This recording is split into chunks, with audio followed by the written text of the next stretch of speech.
غوث پاک سے بڑا کوئی سید نہیں ہے، لیکن غوث پاک نے کبھی بھی شریعت کی خلاف ورزی نہیں کی۔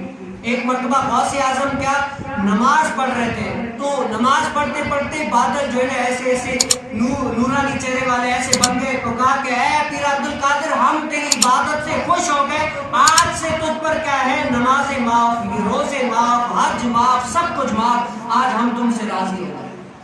غوث اعظم نے فرمایا میں امتی ہو کر یہ نمازیں، یہ زکوٰۃ، یہ فرض، یہ کسی نبی سے معاف نہیں ہوئی، مجھ امتی سے کیسے معاف ہوئی؟ اے مجھے لگتا ہے تو شیطان ہے، تو مردود ہے۔ جب لاہور پڑھا تو وہ چلا گیا، تب کیا تھا، شیطان وہ چلا گیا، پھر آیا، کہا کہ دوسرا بار بھی چھوڑوں گا نہیں، پھر آیا کہ اے غوث پاک تجھے اپنے علم نے بچا لیا۔ کیا کیا؟ اے غوث پاک تجھے اپنے علم نے بچا لیا۔ پھر غوث پاک، کیونکہ اللہ کی رحمت حال شامل تھی نا، کہا کہ اے مردود مجھے اپنے علم نے نہیں بچایا، مجھے اللہ کی رحمت نے بچایا۔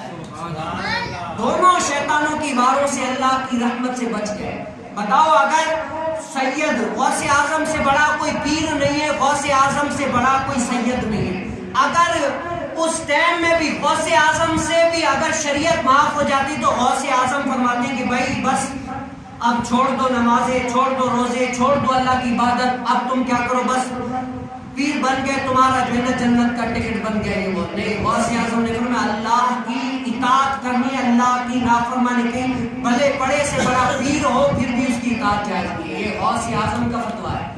غوث اعظم نے کیا فرمایا، جو پیر بھی شریعت کے خلاف کام کرے اس کی نہیں ماننی، شیطان کی نہیں مانی نا۔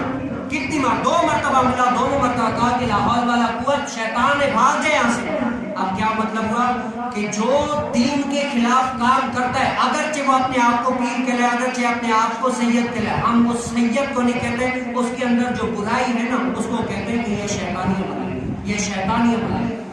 ہاں، ہم اللہ کے دین کے پابند ہیں، اور مسلمان ہوتا ہی وہ ہے کہ جس چیز کا رب تعالیٰ نے حکم دیا اس کام کو کرنا ہے، جس چیز سے رب تعالیٰ نے منع فرمایا اس کام سے عمل کرنا ہے۔ اصل دین شریعت ہے۔ لیکن آج کل ہمارے یہاں ایسے ایسے پیر ہوتے ہیں، اللہ معاف کرے، اگر ہم ان کو بتائیں نا تو سارے گوٹ والے، ساری کمیٹیاں ہمیں نظر انداز کر کے کہتے ہیں بھائی سارا کچھ غلط ہی ہے۔ کیوں بتاؤ، اگر ہم بھی ہاں میں ہاں ملائیں، پیر صاحب تسی بھی گریٹ ہو، اسی بھی گریٹ ہے، تو بتاؤ ہم اس منبر رسول پر بیٹھے کیوں؟ ہم نے جب اللہ کا دین پڑھا، شریعت پڑھا، تو ہم پر لازم ہے کہ ہم حق بات بیان کریں، حق بات سر بار کریں گے۔ یہ اگر جرم ہے تو جرم 100 بار کریں گے۔ حق بات جو ہے نا ہر جگہ ڈٹ کے کرنی چاہیے۔ اور اگر آپ سے بھی کوئی پوچھے نا، آپ دیکھیں شریعت پہ اگر وہ پیر عمل کر رہا ہے تو آپ اس کو کہیں، اور سید اگر شریعت کا پابند ہے، میں کہتا ہوں اس کے پاؤں کے نیچے جو گرد و غبار ہے نا اس کو گلاس میں ڈال کر پیئیں، انشاءاللہ بڑے سے بڑی بیماری اس سید کی پاؤں کے تلووں کے نیچے جو گرد و غبار ہے اس سے بچ جائے۔ ایسی برکت ہے۔ سب سے پہلے شریعت، جو بندہ شریعت پہ عمل کرے گا اللہ رب العالمین اس کو کیا کرے گا، اس دنیا میں اور اس دنیا میں آباد کرے گا۔